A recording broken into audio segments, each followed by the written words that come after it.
Subscribe करना ना भूले। सीआरपीसी की धारा 313।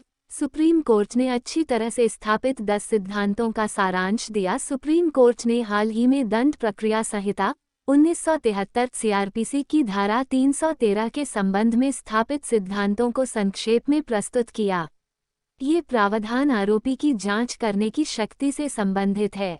ट्रायल कोर्ट को अभियुक्त से मुकदमे के किसी भी स्तर पर प्रश्न पूछने की शक्ति निहित है, ताकि वह उसके विरुद्ध साक्ष्य में प्रकट होने वाली किन्हीं भी परिस्थितियों को स्पष्ट कर सके। एक बार अभियोजन पक्ष के गवाहों की जांच हो जाने के बाद और अभियुक्त को अपने बचाव के लिए बुलाए जाने से पहले अदालत का ये कर्तव्य है कि वह आम तौर पर मामले पर अभियुक्त से पूछताछ करे। सीआरपीसी की धारा 313(4) के अनुसार अभियुक्तों द्वारा दिए गए जवाब पर ट्रायल में विचार किया जा सकता है और किसी भी अन्य अपराध के लिए किसी भी अन्य मुकदमे में उनके पक्ष या विपक्ष में साक्ष्य के रूप में रखा जा सकता है, जो जवाब ये बताएगा कि उन्होंने अपराध किया है। इसमें 2009 में एक संशोधन के माध्यम से सीआरपीसी की धारा 313(5) जोड़ी गई, जो इस बात पर विचार करती है कि न्यायालय अभियुक्त से पूछे जाने वाले प्रासंगिक प्रश्नों को तैयार करने में अभियोजक और बचाव पक्ष के वकील की मदद ले सकता है और अभियुक्त द्वारा प्रावधान के पर्याप्त अनुपालन को दर्शाते हुए लिखित बयान दर्ज करने की अनुमति भी दे सकता है। संशोधन के पीछे की मंशा निष्पक्ष लेकिन त्वरित ट्रायल सुनिश्चित करना है। बॉम्बे हाईकोर्ट नागपुर ने निचली अदालत द्वारा सुनाई गई आईपीसी की धारा 302 हत्या के तहत सजा को परिवर्तित करते हुए पुष्टि की कि आईपीसी की धारा 304 आईपीसी हत्या की श्रेणी में नहीं आने वाली गैर इरादतन हत्या के तहत सजा में परिवर्तित करते हुए जस्टिस एस. रविंद्र भट्ट और जस्टिस दीपांकर दत्ता की खंडपीठ ने धारा 313 सीआरपीसी के महत्व और उस संबंध में ट्राइट कानून पर चर्चा की। अदालत ने इन निर्णयों की श्रेणी का उल्लेख किया। यूपी राज्य बनाम लखमी धारा 313 सीआरपीसी के तहत एक बयान का मूल्य सनातन नस्कर बनाम पश्चिम बंगाल राज्य धारा 313 सीआरपीसी का उद्देश्य रीना हजारिका बनाम असम राज्य धारा 313 सीआरपीसी का अनुपालन करने की आवश्यकता के पीछे तर्क परमिंदर कौर बनाम पंजाब राज्य एम. अब्बास बनाम केरल राज्य धारा 313 सीआरपीसी का महत्व खंडपीठ ने सुस्थापित सिद्धांतों को निम्नानुसार संक्षेपित किया है। धारा 313 सीआरपीसी उप धारा 1 का खंड बी अभियुक्त को अपनी बेगुनाही साबित करने के लिए ट्रायल प्रोसेस में एक मूल्यवान सुरक्षा है। बी सीआरपीसी की धारा 313 का उद्देश्य अदालत और अभियुक्त के बीच एक सीधा संवाद सुनिश्चित करना है।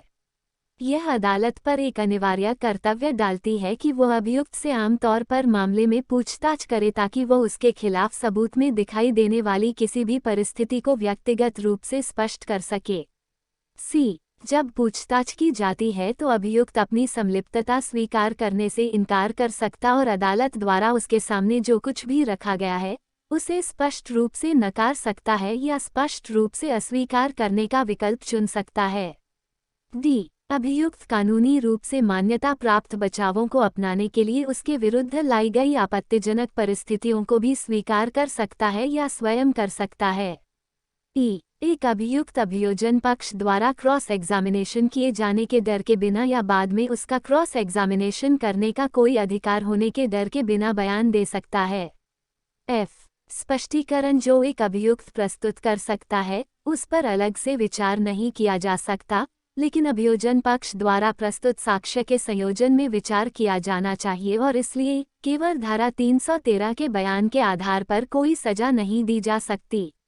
जी धारा 313 के तहत एग्जामिनेशन के दौरान आरोपी के बयान शपथ पर नहीं होने के कारण साक्ष्य अधिनियम की धारा 3 के तहत सबूत नहीं बनते, फिर भी दिए गए जवाब सच्चाई खोजने और अभियोजन मामले की सत्यता की जांच करने के लिए प्रासंगिक हैं।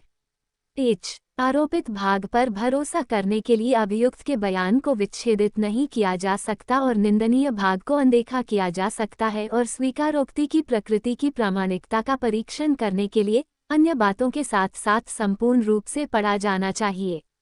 और यदि अभियुक्त बचाव लेता है और घटनाओं या व्याख्या के किसी वैकल्पिक संस्करण का प्रस्ताव करता है तो अदालत को सावधानीपूर्वक विश्लेषण करना होगा और उसके बयानों पर विचार करना होगा।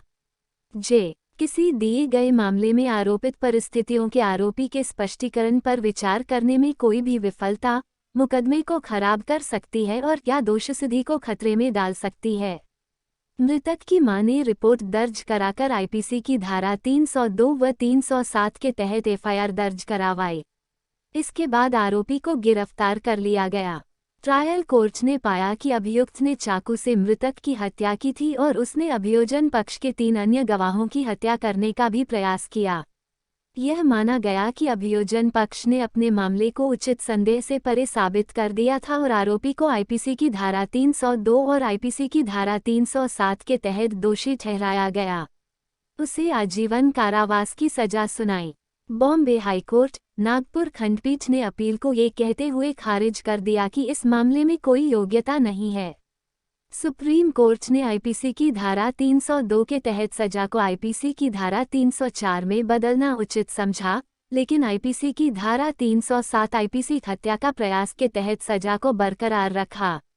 ये देखते हुए कि अभियुक्त बाद के प्रावधान के तहत अपराध करने के लिए दी गई सजा पहले ही काट चुका है और अपने 60 के दशक के अंत में है, सुप्रीम कोर्ट ने उसे वर्तमान मामले के संबंध में रिहा करना उचित समझा।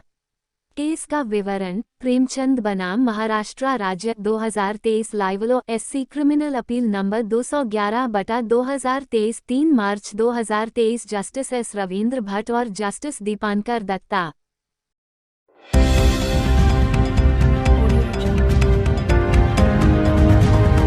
जमुई हकीकत में आप सभी का स्वागत है। हमारे चैनल से जुड़ने के लिए चैनल को सब्सक्राइब करना ना भूलें।